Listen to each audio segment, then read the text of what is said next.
Question है first question जो UPTET के एग्जाम में जो है हिंदी में बार बार क्वेश्चन आए हुए हैं, ठीक है, हम वही क्वेश्चन कर रहे हैं जो बार बार पूछे जा रहे हैं। तो इससे होगा कि आपकी प्रैक्टिस अच्छी हो जाएगी और एग्जाम में क्वेश्चन इसी तरीके के बार बार रिपीट होकर पूछता है एग्जाम में, तो आपको इजिली सॉल्व हो जाएंगे। तो फर्स्ट क्वेश्चन है कमल शब्द का पर्यायवाची क्या है। तो कमल शब्द का पर्यायवाची क्या है? सरोज है, पंकज है, नीरज है और पिक। सभी तो हमको पता है, कमल के सारे पर्यायवाची हैं, तो ऑप्शन नंबर डी राइट हो जाएगा इसमें।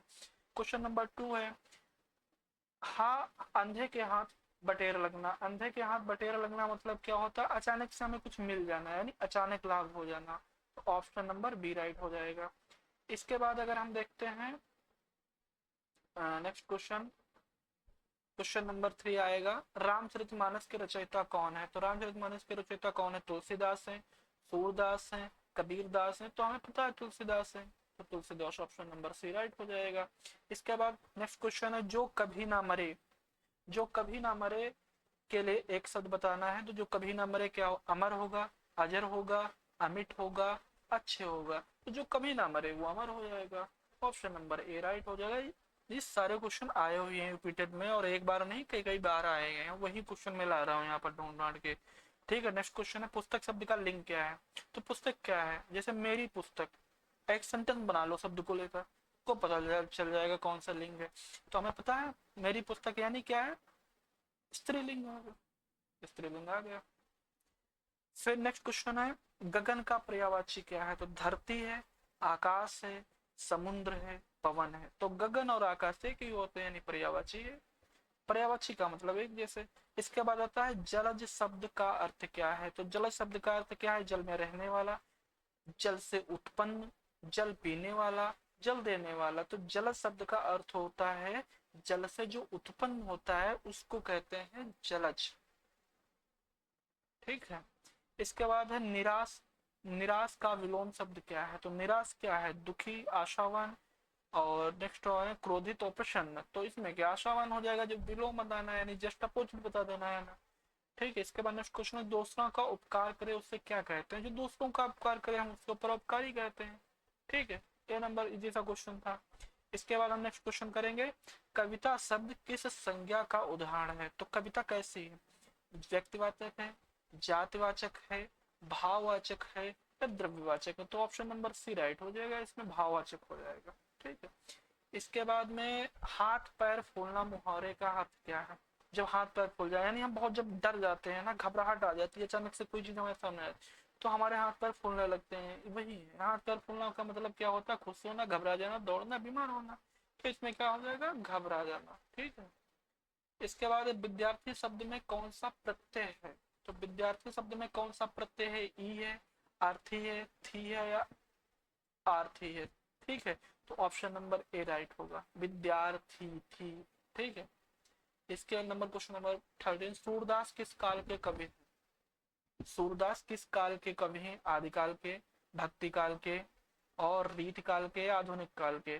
तो हमें पता है सूरदास जो है वो भक्ति काल के कवि हैं। ठीक है, आप हमारे साथ ऐसा प्रैक्टिस करते रहिए। मैं प्रैक्टिस के ऐसे बहुत सारे क्वेश्चन लाने वाला हूँ जो यूपीटेट में और यूपी एग्जाम के अदर अदर एग्जाम्स में जो पूछे जाते हैं। ठीक है, गंगा शब्द किस संज्ञा का उदाहरण है। गंगा शब्द किस संज्ञा का उदाहरण है? जातिवाचक, भाववाचक, व्यक्तिवाचक और द्रव्यवाचक। तो गंगा शब्द किसका है? तो व्यक्तिवाचक है। गंगा एक पर्टिकुलर नदी को हम बोलते हैं ना, तो क्या हो जाएगा? व्यक्तिवाचक संज्ञा हो जाएगी।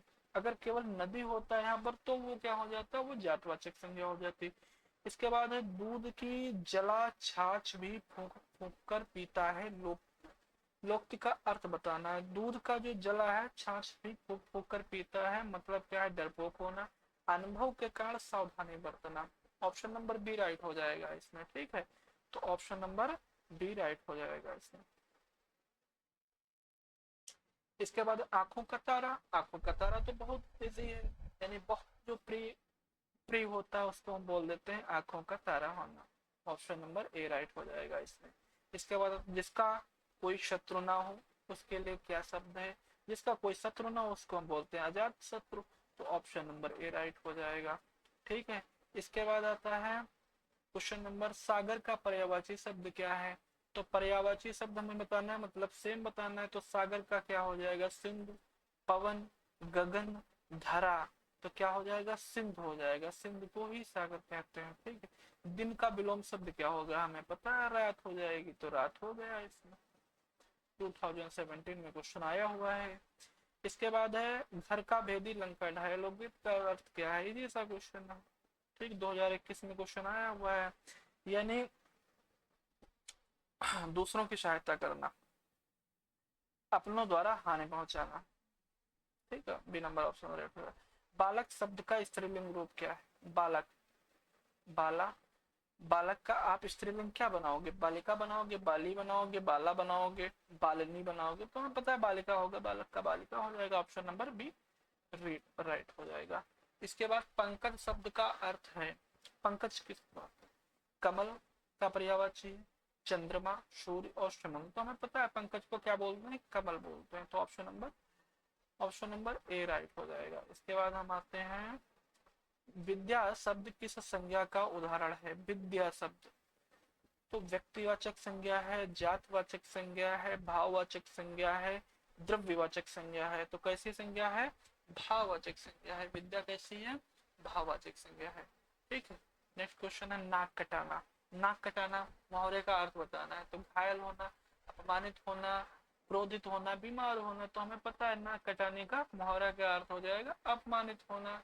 ठीक है, नेक्स्ट क्वेश्चन कर लो, जो पढ़ा लिखा ना हो के लिए एक शब्द हमें बताना है, क्या उसको हम निरक्षर बोलेंगे, जो पढ़ा लिखा नहीं उसको हम क्या बोलेंगे, निरक्षर बोलेंगे, अशिक्षित बोलेंगे, अनपढ़ बोलेंगे, या उपयुक्त सभी, तो हमें पता है उसको हम निरक्षर भी बोल सकते हैं, अशिक्षित भी बोल सकते हैं, अनपढ़ भी बोल सकते हैं, तो सारे सही हो जाएंगे, यानी ऑप्शन नंबर डी राइट हो जाएगा।